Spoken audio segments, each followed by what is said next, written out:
उपचुनाव में मैसेज है छिपा। रैगांव में कमलनाथ ने फिर कहा, बीजेपी ने भी बताए मायने।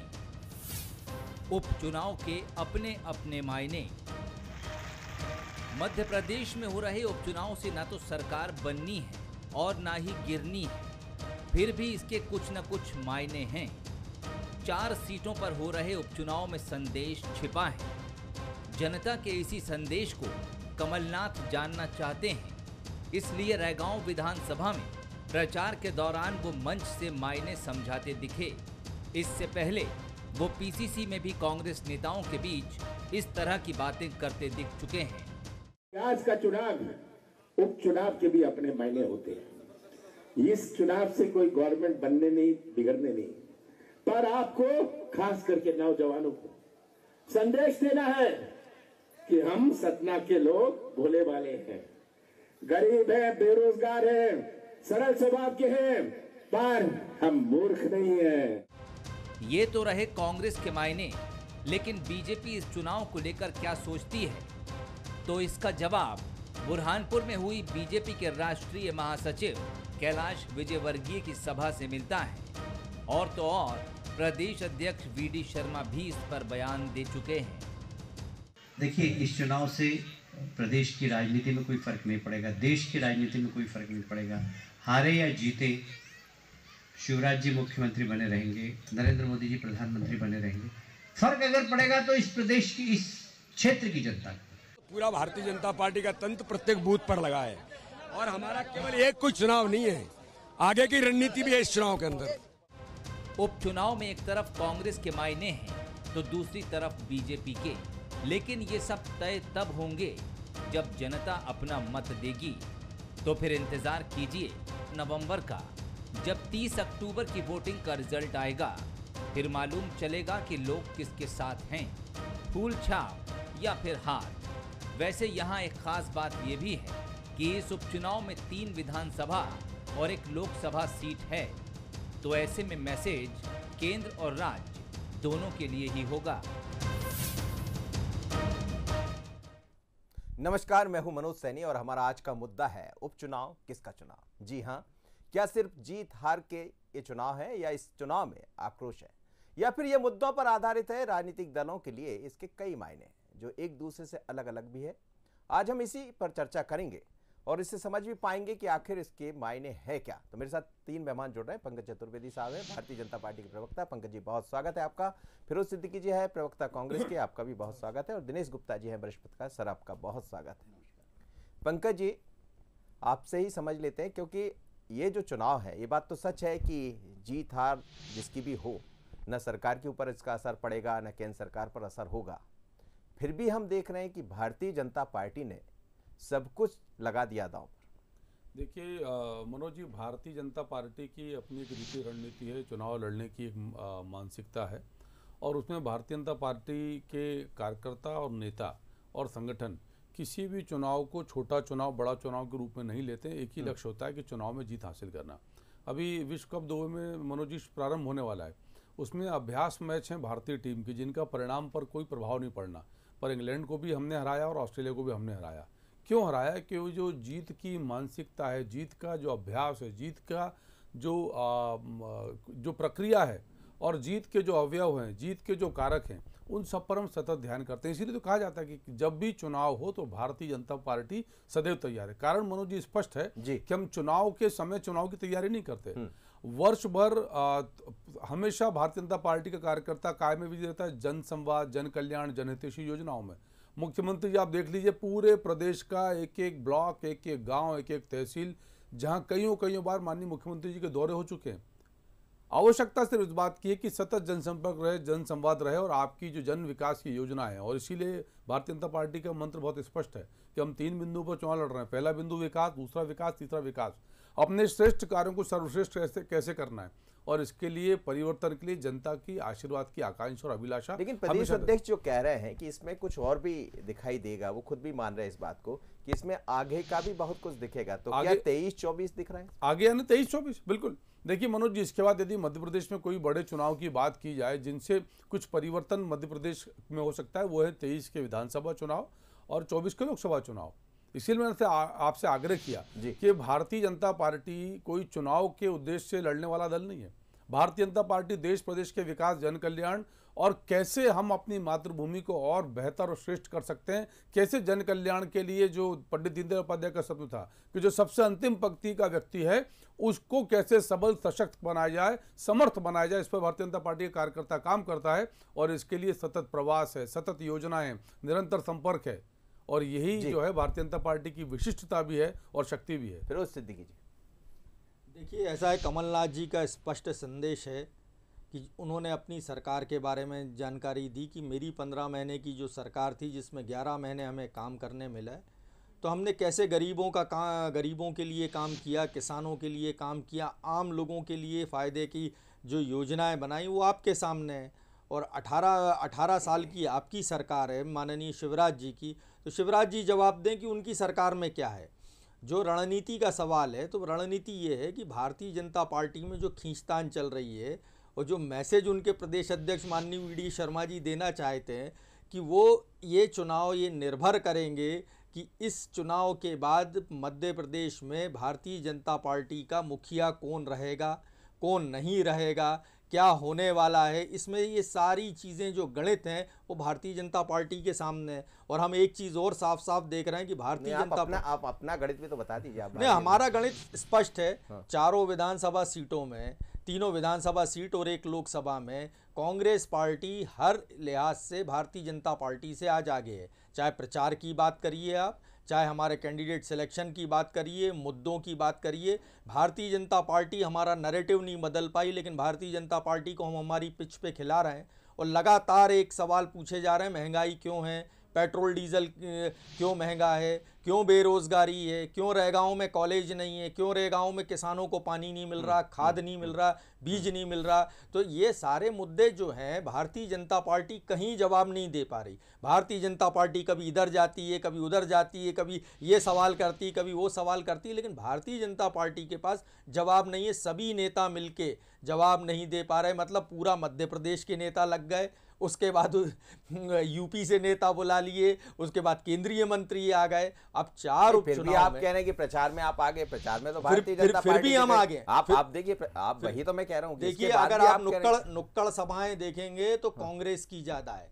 हर जगह हर मतदाता तक कांग्रेस की पहुंच है। हर जगह हमारे पास 100 लोगों की, 150 लोगों की हम मीटिंगें कर रहे हैं। ये कांग्रेस इसलिए प्रचार में आगे। आप तो मंच लगाते हैं एक दिन भर में और मंच से जो कुछ बोलना है बोल लिया, लेकिन हम एक पोलिंग बूथ पर पहुंच रहे हैं और बड़े बड़े नेता, हमारे विधायक लोग पहुंच रहे हैं। तो ये सवाल है। और भारतीय जनता पार्टी तो सत्ता में है, उसको तो अपनी उपलब्धियों पे चुनाव लड़ना चाहिए। वो भारतीय कांग्रेस से सवाल क्यों पूछती है। चलिए दिनेश जी, ये जो चुनाव है, जैसा वी.डी. शर्मा जी भी कह रहे थे, कैलाश विजयवर्गीय जी भी कह रहे थे, या कमलनाथ जी की बात को मायने क्या इसके निकाले जाए? क्या चुनाव के एक अपने अलग तरह के मायने दिखाई दे रहे हैं?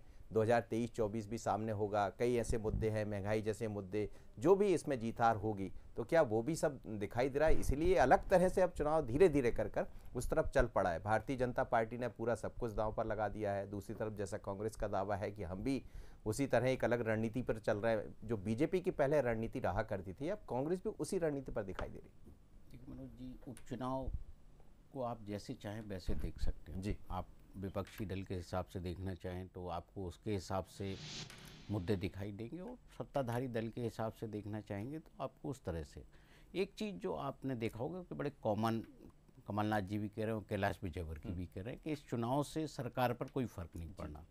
ये महत्वपूर्ण क्यों? क्योंकि 28 सीटों का जब उपचुनाव हुआ था तो वो एक तरह का, जिस तरह से सरकार बनी थी और जिस तरह का माहौल था, अब उस तरह का इन उपचुनावों में नहीं है। लेकिन एक जो चिंता का विषय जिसकी तरफ कैलाश विजयवर्गीय जी ने कहा कि क्षेत्र का विकास। आप उपचुनाव में देखें, सबसे महत्वपूर्ण चीज़ है स्थानीय मुद्दे। आप राष्ट्रीय मुद्दों को भारतीय जनता पार्टी के खिलाफ कांग्रेस कोई बड़ा महंगाई को मुद्दा नहीं बना पाई है। आप देखेंगे ना, यदि महंगाई मुद्दा होता तो आपको रेगांव से लेके खंडवा तक आपको एक ही तरह का मुद्दा दिखाई देता, जो देश में सब जगह हर जगह उसका चर्चा का विषय है। तो जब आप देखिए कमलनाथ जी रेगांव में होते हैं तो स्थानीय विकास की बात पर ज़्यादा फोकस कर रहे हैं, क्योंकि उन्हें लगता है कि जो स्थानीय विकास है वो बहुत महत्वपूर्ण मुद्दा है और वही भारतीय जनता पार्टी की चिंता का विषय हो सकता है। यदि जिन क्षेत्रों में छूट गया है सरकार, जिन क्षेत्रों में विकास नहीं कर पाई, कॉलेज नहीं खोल पाई या स्टेडियम नहीं बना पाई, जो भी चीज़ें जिनकी डिमांड जनता के बीच होती है, तो निश्चित तौर पर उपचुनाव में वो मुद्दे हमको बहुत तीव्रता से दिखाई पड़ते हैं। आम चुनावों में उनका असर उतना नहीं होता, लेकिन उपचुनाव में छोटी सी भी जो डिमांड होती है जनता की, वो एक बड़े रूप में सामने आती है, क्योंकि बहुत सारे नेता वहाँ जाते हैं, बहुत तरह की बात करते हैं। ये जैसे उपचुनाव में पहले नहीं हुआ करता, 2 दशक पहले आप देखेंगे ना, उपचुनाव में बहुत इतना तामझाम नहीं हुआ करता था। आजकल तो नेताओं की बिल्कुल ऐसी भीड़, इतना आक्रामक तरीके से प्रचार शैली होती है कि मतदाता की भी अपेक्षाएं बहुत ज़्यादा बढ़ जाती हैं। जब अपेक्षाएं बढ़ जाती हैं तो परिणामों को लेकर बड़ा असमंजस होता है कि आप क्या मैसेज जाएगा, और जब आपके कहीं ना कहीं ये भय छुपा हो कि यदि हार गए और हारने के बाद ये माहौल कंटिन्यू किया, जैसे हमने कोलारस और मुंगावली के माहौल से देखा था ना, निश्चित तौर पर वो 2018 में एक बड़ा निर्णायक चुनाव परिणाम साबित हुए थे, जो उपचुनाव के जो नतीजे आए थे। तो उस तरह की स्थितियां भारतीय जनता पार्टी अब आगे बनने नहीं देना चाहती। इसलिए आप देखिए, हर बार वो जहां जिस नेता की आवश्यकता है वहां वो लगा रही है। कांग्रेस के पास आप देखिए चेहरा केवल कमलनाथ जी आपको दिखाई दे रहे हैं, और कांग्रेस का कोई नेता ऐसा नहीं है जो समान रूप से सारे क्षेत्रों में आपको दिखाई दे रहा हो। तो ये कांग्रेस की जो है एक बड़ी कमजोरी तो है, जिसका वो सामना कर रहे हैं लगातार। बिल्कुल आप ठीक कह रहे हैं। पंकज जी, ये जो आप बात कर रहे थे 23-24 की, लेकिन हम देख रहे हैं कई ऐसे मुद्दे हैं, महंगाई जैसे मुद्दे हैं, उन पर जब जनता से बात करते हैं तो कुछ हद तक तो दिखाई देता है, लेकिन मंच पर आज भी आप मोदी जी को सामने लेकर चल रहे हैं। मैंने कई ऐसी सभाएं अभी अटेंड की है, तो वो समझ आया। तो क्या ये लगता है कि इस चुनाव से केंद्र का मैसेज भी जाएगा और राज्य का मैसेज भी जाएगा, इसीलिए आप लोग अलग तरह की चिंता कर रहे हैं? देखिए, नरेंद्र मोदी जी न केवल देश के प्रधानमंत्री हैं, तो भारतीय जनता पार्टी के सबसे बड़े राजनेता हैं। और मनोज जी, मुझे ये कहने में बिल्कुल गर्व महसूस है कि भारत दुनिया का एक ऐसा देश है, देश में दुनिया बहुत सारे धनाढ्य संपन्न देश हैं, पर 100 करोड़ टीके निःशुल्क पूरे देश को यदि लगाने का काम किसी ने किया तो नरेंद्र मोदी जी के नेतृत्व में भारतीय जनता पार्टी की सरकार ने किया है। 88 करोड़ लोगों को कोरोना काल से बराबर अन्न उत्सव मनाकर हम निःशुल्क अनाज का वितरण कर रहे हैं, इसलिए कि यदि अर्थव्यवस्था की कोई विसंगति उनके साथ है कोरोना के चलते, तो कम से कम पेट की समस्या उत्पन्न ना हो। तो जिस प्रकार, और सबसे बड़ी चीज मनोज जी कि ये पूरा वैक्सीन स्वदेशी है। जब वैक्सीन नहीं बना था और वैक्सीन बनने की प्रक्रिया थी, तो तमाम प्रकार की बात थी। कांग्रेस के मित्रों ने क्या कहा था कि ये वैक्सीन अभी तक नहीं आई है, और कोविड को मोविड कहा गया कांग्रेस के लोगों के द्वारा।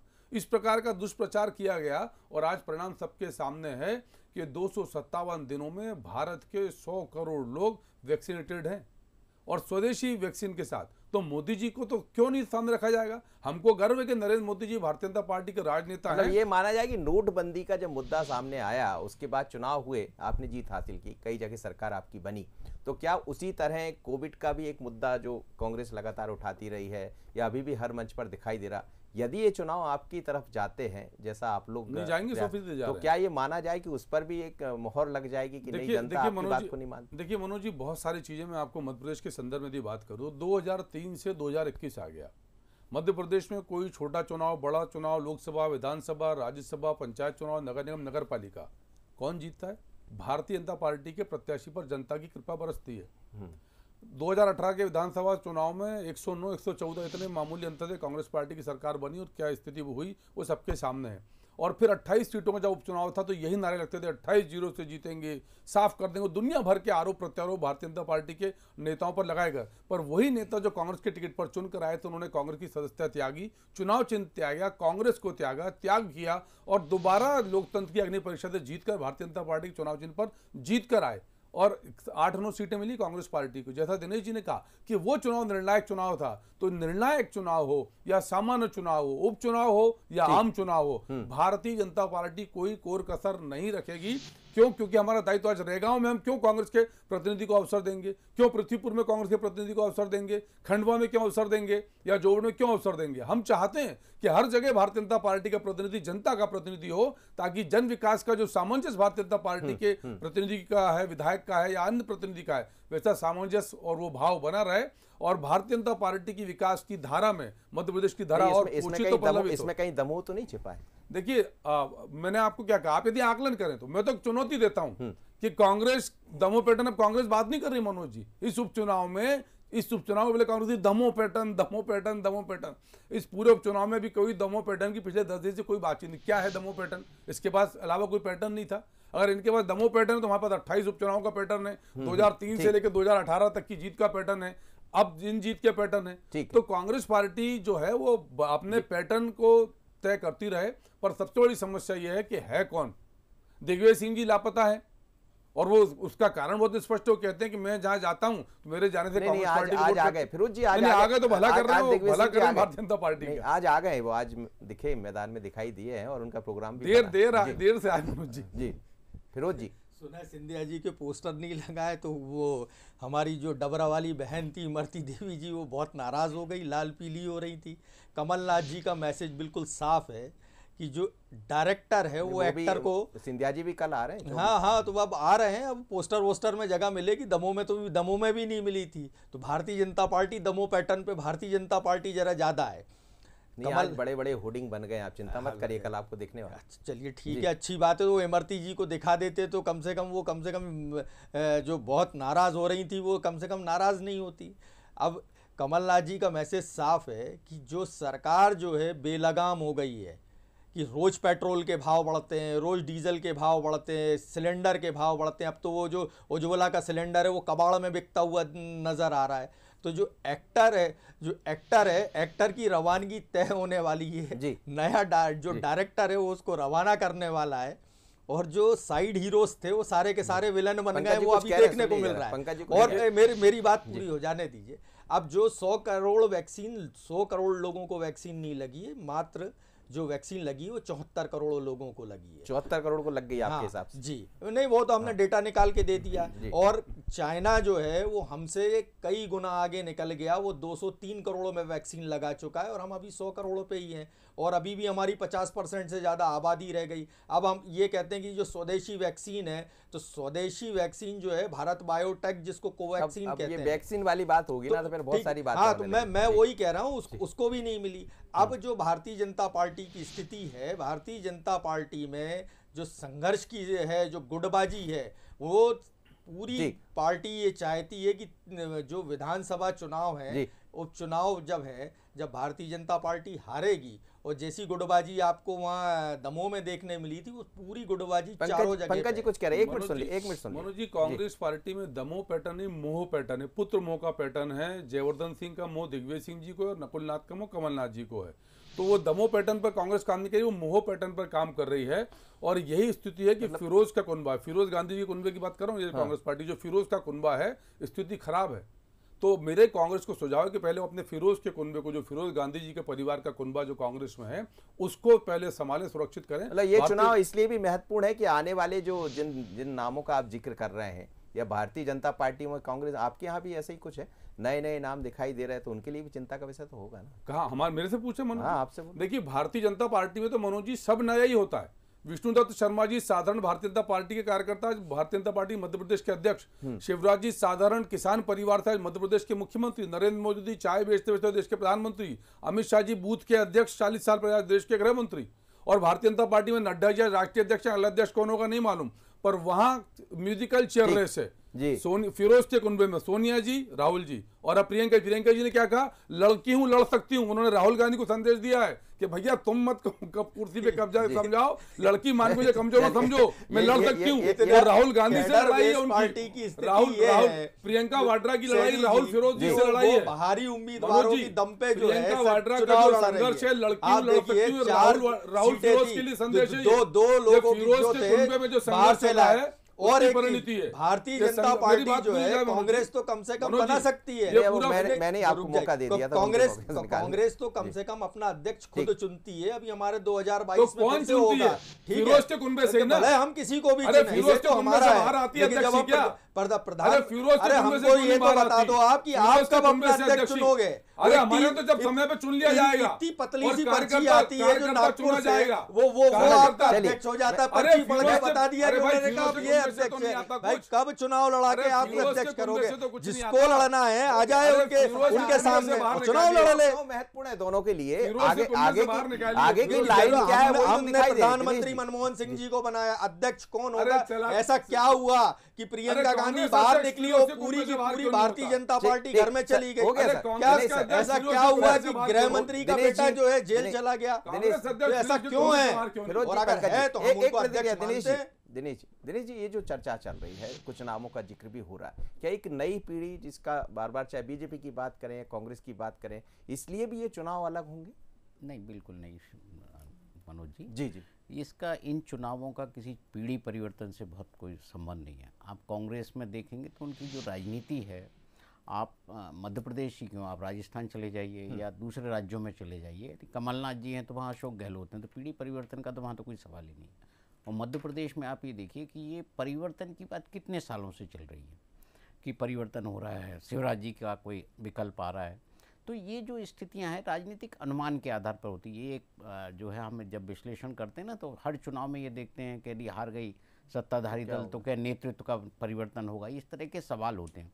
लेकिन पार्टी के सामने सबसे, जो भारतीय जनता पार्टी की जब आप बात देखते हैं ना, तो वो सबसे ज़्यादा उनके सामने चुनौती इस वक्त उत्तर प्रदेश, जहाँ वो उनके लिए वो राज्य बेहद महत्वपूर्ण है, चाहे वो आप 2024 की दृष्टि से देखिए या राष्ट्रीय राजनीति के हिसाब से देखिए। तो उनके जो राष्ट्रीय स्तर के नेता हैं वो अपने आप को पूरा फोकस्ड किए हुए हैं उत्तर प्रदेश पर।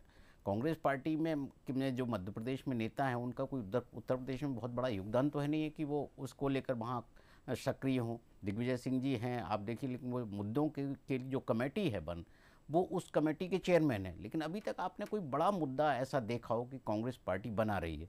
जो जिस तरह का लक्ष्मीपुर का मामला था, वो एक इंसिडेंट सामने आया तो उसको कांग्रेस पार्टी ने मुद्दा बनाने की कोशिश जरूर की, लेकिन जिस महंगाई का जिक्र हम सब बार बार करते हैं उसको लेके आप राष्ट्रीय स्तर पर कांग्रेस पार्टी अभी तक कोई बड़ा आंदोलन नहीं खड़ा कर पाई है। तो ये जो मुद्दों की पहचान है, जब कांग्रेस उसके बारे में कुछ फैसला नहीं कर पा रही, तो बाकी पीढ़ी परिवर्तन तो उसके लिए बड़ी दूर का विषय है। बिल्कुल, आप ठीक कह रहे हैं। चलिए, आप सभी मेहमानों को बहुत बहुत धन्यवाद, आप मेरे साथ जुड़े। लेकिन ये बात सच है कि ये चुनाव बहुत अलग है, क्योंकि 23-24 की लाइन इससे तय होगी कि आखिर कहाँ जाएगा ये चुनाव। और उपचुनाव के बाद दावे दोनों के हैं, भारतीय जनता पार्टी और कांग्रेस के, लेकिन कई ऐसे मुद्दे हैं वो भी ये बताएंगे। क्या वो मुद्दे जिन पर अमूमन चर्चा चलती रहती, क्या चुनाव के दौर में मतदाता उन मुद्दों को समझ पाया या कांग्रेस समझा पाई, या ये माना जाए कि मोदी का जिक्र यदि बार बार मंच पर होता है तो क्या मोदी की लाइन पर ही भारतीय जनता पार्टी फिर आगे बढ़ेगी? ऐसी बहुत बातें इसमें होना, और इसीलिए चाहे बीजेपी हो या कांग्रेस, इन उपचुनाव को बहुत अलग तरीके से देख रही। नज़र हमारी भी रहेगी। मुझे दीजिए इजाज़त, नमस्कार।